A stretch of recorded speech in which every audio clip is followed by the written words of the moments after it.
نونەراتیە هەرێما کورسانیانە کەسێ پێشوازیە شاندەکە هەفپەیمانیان نیشتیمانیە ئۆپۆزیسیۆنا سووریە لە هەولێرێ کرد و جوڤینێک هات ئەنجامدان شاندا تیلافە سووریێ بە سەرۆکاتیە نەسر الحەریری و ئەنجامتیە دکتۆر عەبدولحەکیم بەشار و باحەبوش عەبدولباسط عەبدولەتیف عەبدولئەحد ستەیف و محەممەد سلۆ و یەحیا مەکتەبی و یاسر الفەرحان پێک دەهات دجوینێدا هەژمارەك دۆسەین گرنگ گرێدای ڕۆژاوای کورسانی و پەیوەندیانە کەسێ و تیلافێ هاتە گۆتۆبێژکردن لە گۆری زانیاریین رێبازی نووس بریارە شاندا تیلافە نیشتیمانی یا ئۆپۆزیسیۆنا سووریە لەگەل سەرکردایەتیە هەرێما کوردستانیژی ددەمەکە نزیکدا بجوە.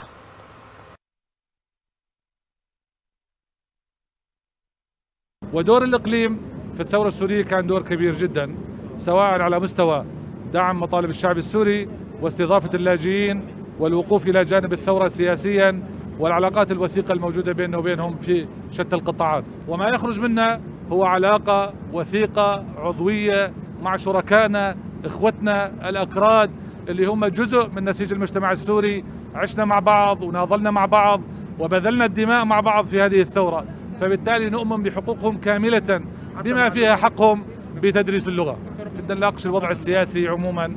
تطورات تحدي محاربة الإرهاب، الوضع الإنساني في سوريا، التحديات التي تواجهها المنطقة وخاصة السلوك الإيراني بالنسبة لنا احنا في سوريا، وباعتقادي بالنسبة للجميع أصبح اليوم كمان على رأس الأولويات. نحن نقف إلى جانب إخوتنا في المجلس الوطني الكردي اللي هم كما قلت جزء أصيل ومكون أساسي من مكونات الائتلاف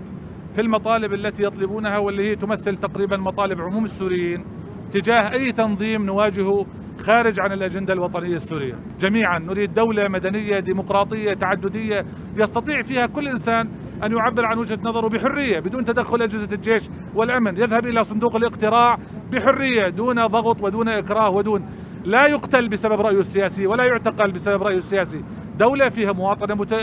متساوية للجميع، دولة فيها دور للقانون وإنفاذ للقانون بعيد عن الأوامر والأحكام العرفية وقانون الطوارئ اللي حكمت هاي الأنظمة الدكتاتورية وأهلكت الشعوب فيه لعقود.